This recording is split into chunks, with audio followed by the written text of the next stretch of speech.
Good morning, everybody. I am a dentist, so I hope I'm still welcome in this room. My job is that I'm here today to talk about social media, so it's a little bit of a break in proceedings, but it's how basically, I was listening to some of the talkers earlier, some of the people who were speaking, and the message is, surely part of the message of breast medicine or any medicine whatsoever is if we can share information about the risk factors and make people aware, then that can only enhance outcomes. Being a dentist, I don't know if everybody's aware of this or not, but who knows about the oral manifestations of cancer? Okay, some people at the back.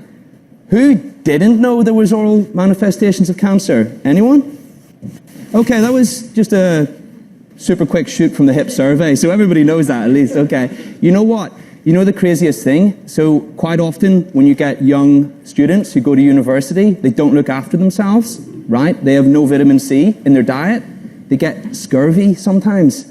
And the symptoms of cancer sometimes resemble that. But anyway, that's just something interesting that I observed when I was a dental student. Okay, let's talk about what we're supposed to talk about today, yeah? Social media. Who in this room would take their phone out of their pocket right this second and shoot a video? Okay, I see you at the back, some people at the back, but not everybody. That is the greatest way that you can leverage your message. And that's what we're going to talk about today. So a little bit about me. I'm a dentist by trade, but I've had a little bit of a weird and wacky journey because I actually left dentistry about a year ago. And that happened because I started a Facebook group centered around finance.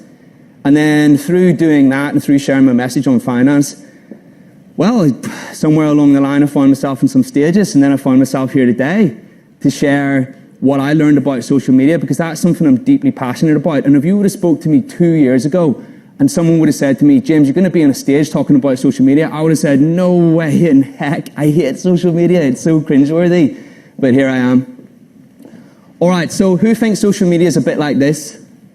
It's an angry place, like this guy. Grr, a bit of that. That's certainly how I felt whenever I was starting out in my social media career. And I suppose what I'm here to do today is to change people's perceptions of how that feels and how that looks. Imagine this. Let's imagine you're walking down the street and you've got 10 boxes of chocolates in your hand. You find 10 people and you give each one of them a box of chocolates. Most will say yes. Most will be very grateful. Oh, a box of chocolates, thank you very much, beautiful. Some will say no, very few. Chances are most of them will say yes. There will be one person in there who is so unbelievably grateful that they go out of their way to find out who you are, who you are, who you are, who you are.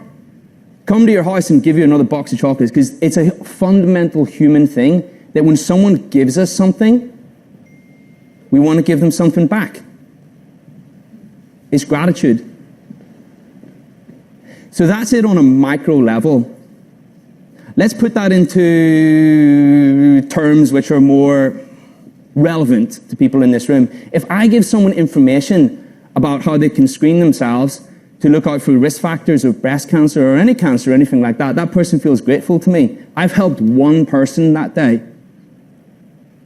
What about if I can help thousands with the same amount of effort? If you think about it, social media is a bit like that as well. Because if I give someone a gift, what about if I give them some content or some information? That person feels grateful to me. What about if when I share one video, I can actually share it with 100,000 people because I've got a massive following? Yeah? Or somebody does. Can you see how we've given all of those people a gift? Can we see how that gratitude is leveraged by a flipping huge amount that we can't even fathom, because we all think in micro terms, because we're people, that's the day-to-day stuff. We're bringing our normal brains to the internet, and it's a little different.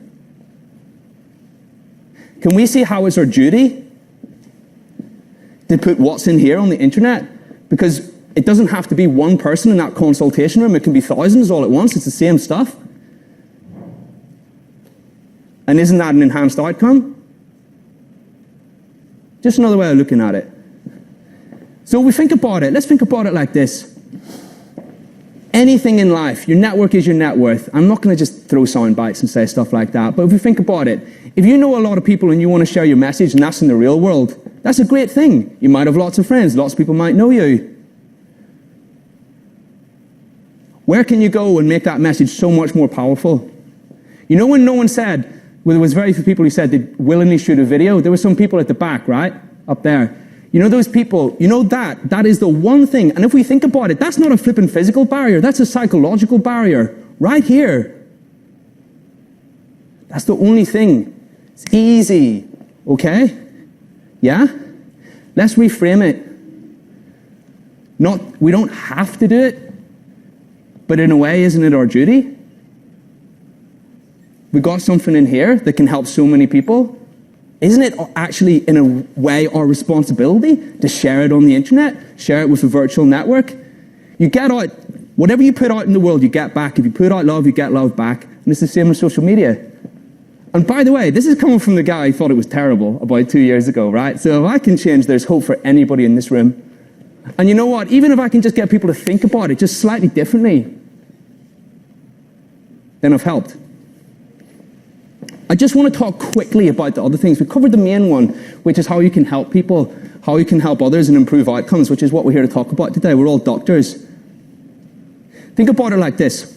You know, if there's anybody in this room who wants to improve their knowledge, I feel like one of the biggest things that holds people back is they're scared that if they put something out there, someone's going to say something mean.